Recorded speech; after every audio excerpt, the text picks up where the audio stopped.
కండ కరిగించేవాళ్ళే కనుక లేకపోతే, రక్తం ధారబోసేవాడు లేకపోతే, ఎత్తైన కట్టడాలు ఎన్నైనా కట్టలేం, పచ్చదనం ఉండదు, హరితహారాలు చేయలేం, లేదంటే గ్రీన్ రెవల్యూషన్స్ రావు.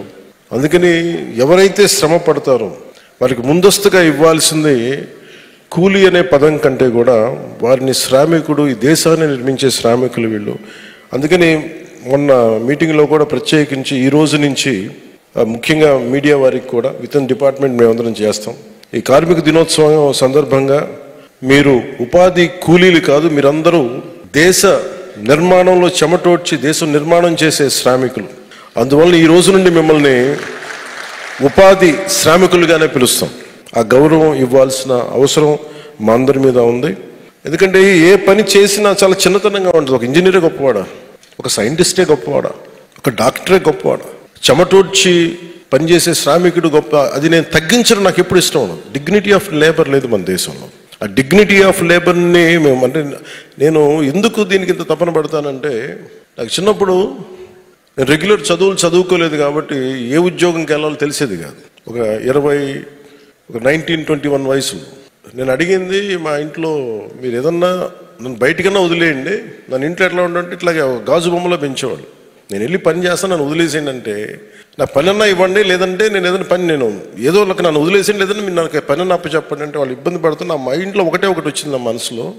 బెంగళూరుకి వెళ్ళి ఒక చిన్నపాటి నర్సరీలో మీరు ఏ విధమైన పని చేస్తున్నా ఆ పని చేయడానికి సిద్ధపడి నేను వెళ్ళిపోతుంటే మళ్ళీ ఫైనల్గా ఆపి నన్ను మళ్ళీ ఇక్కడ తీసుకొచ్చాను. అంటే నా మనసులో ఎప్పుడు కూడా నిజమైన శ్రమ, కండని కరిగించే శ్రమ, రక్తాన్ని ధారబోసే శ్రమ.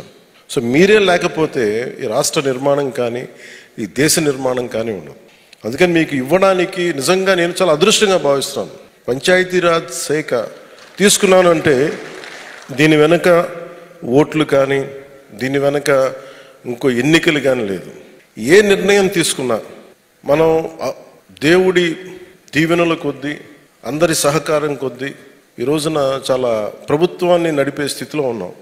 ఈ 5 సంవత్సరాల కాలంలో ఎంత బాగా చేయగలం, మీకు ఎవరు తీర్చినంతగా ఎంత శ్రమ పడగలి, ఎంత దగ్గరికి రాగలం, మీ సమయాన్ని అంటే మీ కష్టాన్ని ఇంతన్నా తీయగలగాలి. అంతే తప్ప వేరే ఆలోచన లేదు. ఇది వేస్తే ఓట్లు వస్తాయా, ఇవి చేయకపోతే ఓట్లు రావా, అసలు ఆలోచించట్లా.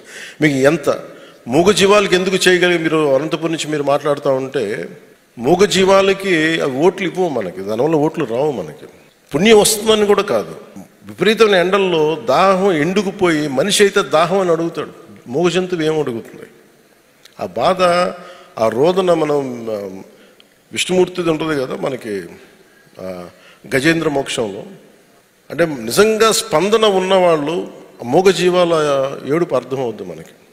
ఆ స్పందన నా ఒక్కడికే లేదు, మా వేదిక పైన ఉన్న అధికారులందరికీ, మీ గ్రామాల్లో ఉన్న పంచాయతీరాజ్ అధికారులందరికీ మూగజీవాల రోదన కూడా వచ్చేటప్పటికి ఈ రోజున ఆంధ్రప్రదేశ్ పంచాయతీరాజ్ శాఖ ఒక గజేంద్ర మోక్షంలో ఎట్లా వస్తారో విష్ణుమూర్తిని ముసలి నుంచి ఎలా రక్షిస్తాడో, ఈ దాహార్తి నుంచి ఎండిపోతున్న మూగజీవాల గొంతులను కూడా తడపడానికి పంచాయతీరాజ్ శాఖ ఉన్నతాధికారులు అందరూ కూడా పూనుకొని, ప్రతి గ్రామాల్లో పంచాయతీరాజ్ శాఖ ఉన్నతాధికారులు పూనుకొని, నేను సింపుల్గా ఏం చేస్తాను, కట్టేయండి అని చెప్పి నేను త్రికరణ శుద్ధిగా చెప్పగలను. కానీ క్షేత్రస్థాయిలో చేయాలి అంటే ప్రతి పంచాయతీలో ఉన్న పంచాయతీరాజ్ శాఖ ఉద్యోగే దానికి నిజమైన వారికి ఈ చప్పట్లు వాళ్ళకి మనస్ఫూర్తిగా వెళ్ళాలి. ఆ తర్వాత మీరు శ్రమ చేశారు, మనకి మనం నిర్మించుకున్నాం. అందుకని మనస్ఫూర్తిగా మీ అందరికీ చాలా చాలా హృదయపూర్వక ధన్యవాదాలు తెలియజేసుకుంటా ఉన్నాం.